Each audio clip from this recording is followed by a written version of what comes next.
नमस्कार, मी doctor Sharad Deshmukh, gastroenterologist व लिव्हर स्पेशालिस्ट म्हणजे पोट व लिव्हर तज्ञ, Medilive multi speciality hospital, Dwarka, Nashik.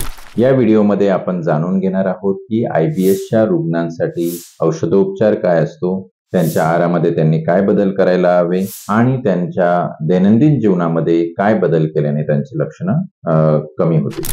तर IBSचा रुग्ण जेव्हा आमच्याकडे येतो त्यावेळेस आम्ही त्याला काही मेडिसिन्स देतो, जसं की अँटीस्पाझमोटिक मेडिसिन्स, यामध्ये सायक्लोपाम वगैरे असतं, जेणेकरून त्याचं जे पोटात दुखणं आहे ते कमी होतं. आता आपण जाणून घेणार आहोत की IBSच्या रुग्णांनी त्यांच्या आहारामध्ये काय बदल करायला हवा. तर IBSच्या रुग्णांनी आहार घेताना थोड्या थोड्या प्रमाणात भरपूर म्हणजे 4 ते 5 वेळेस जेवण करावे आणि त्यांच्या डेली त्यांचं जो काही पाण्याचे वॉटर इनटेकचं प्रमाण आहे, म्हणजे त्यांनी जवळपास 3 ते 3.5 लिटर पाणी प्यावं. या व्यतिरिक्त त्यांच्या जेवणाच्या वेळा निश्चित कराव्या.